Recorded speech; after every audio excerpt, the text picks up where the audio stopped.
Assalamualaikum warahmatullahi wabarakatuh. Hai semuanya, apa kabar?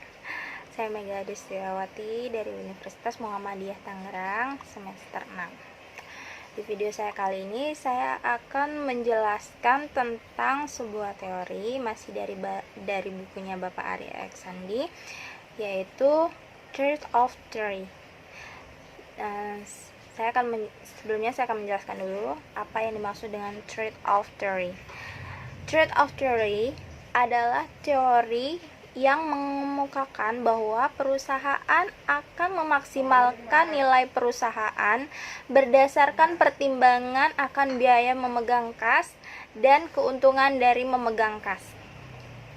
Perusahaan melakukan cash holding dikarenakan adanya keuntungan yang berasal dari motif transaksional atau motif berjaga-jaga.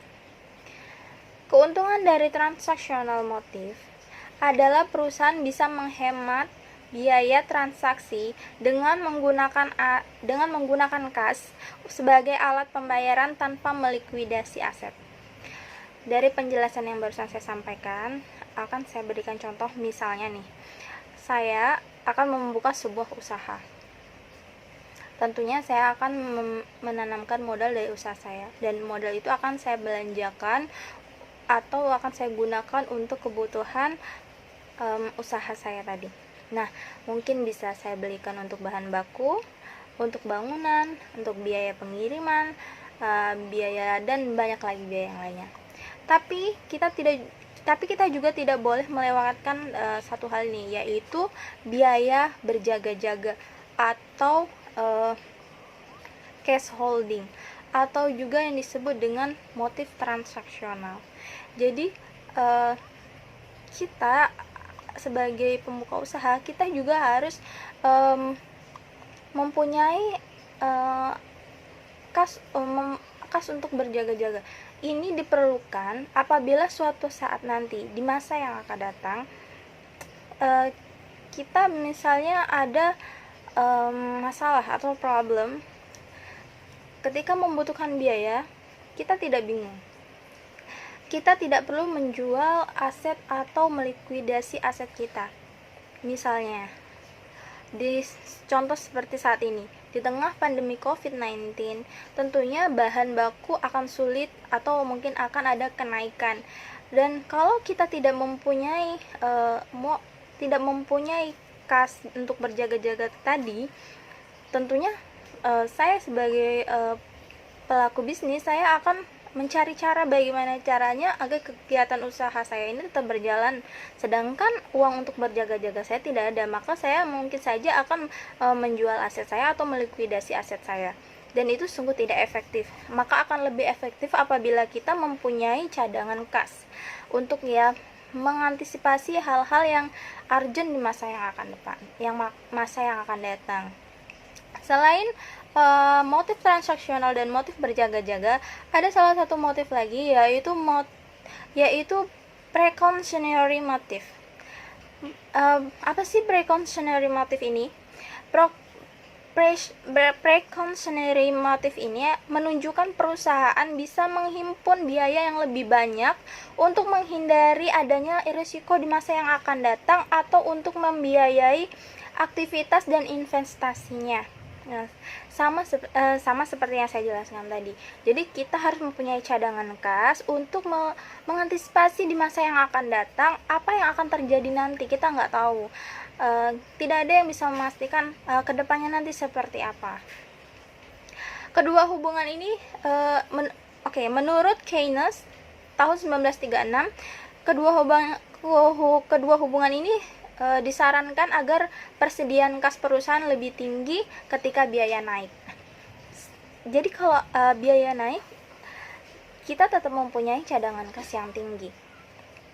Titik fokus trade-off terletak pada pengembalian dan resiko manajer keuangan harus dapat diterima antara memegang kas terlalu banyak atau terlalu sedikit. Karena investasi kas yang besar dapat meminimumkan peluang insolvensi perusahaan, namun mengancam profitabilitas perusahaan. Investasi kas yang kecil akan mengurangi resiko saldo untuk diinvestasikan ke dalam sekuritas yang biasa dan aktiva yang umurnya lebih panjang. Teori ini berpendapat bahwa tingkat cash holding yang optimal yaitu mempertimbangkan biaya peluang atau opportunity cost yang muncul akibat menahan kas serta manfaat yang diperoleh dari kegiatan tersebut. Biaya peluang, apa sih biaya peluang itu? Biaya peluang muncul karena perusahaan lebih memilih untuk menekan kasnya dibanding dengan menginvestasikannya pada suatu proyek yang dapat memberikan suatu keuntungan. Jadi dia tuh masih dia berpikir ada dua kemungkinan, yaitu atau kasnya itu diinvestasikan ke proyek yang besar dan mungkin menguntungkan ke depannya, atau kasnya ini ditahan sebagai cadangan kas untuk usahanya juga. Jadi kalau trade-off theory ini dia lebih mencadangkan kasnya untuk usahanya dibandingkan dengan menginvestasikannya ke proyek yang lain gitu ya. Menurut Ferreira dan Villeta tahun 2004, manfaat dari menahan kas adalah untuk menunjang kegiatan transaksi operasional perusahaan serta menghindari perusahaan dari kesulitan keuangan. Juga dapat meminimumkan biaya yang harus dikeluarkan untuk mengkonversi aset menjadi kas. Jadi kalau menurut Ferreira dan Villela tahun 2004 itu daripada dia nantinya akan mengkonversi asetnya itu kan butuh biaya juga, lebih baik dia menahan kasnya ini untuk motif atau untuk seumpamanya nanti ada butuh kas yang lebih banyak. Trade-off theory berkaitan langsung dengan cash holding, dikarenakan cash holding perusahaan dikelola dengan pertimbangan batasan antara biaya dan manfaat atau cost and benefit, yaitu yang didapat dari menahan kas. Keputusan dalam mengelola cash holding akan konsisten dengan tujuan perusahaan untuk memaksimalkan nilai perusahaan dengan biaya yang harus dikeluarkan perusahaan untuk menahan kas tersebut.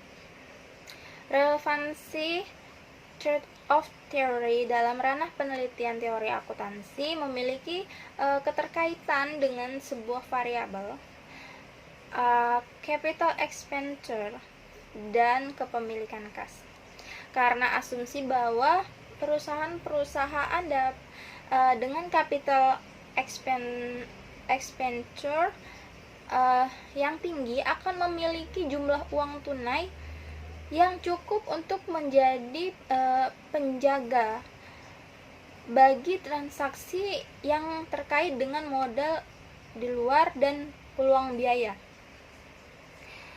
Ketika suatu perusahaan ketika perusahaan memiliki rencana untuk melakukan investasi yang besar, maka perusahaan akan menyediakan cadangan kas untuk menjaga kelangsungan pengerjaannya.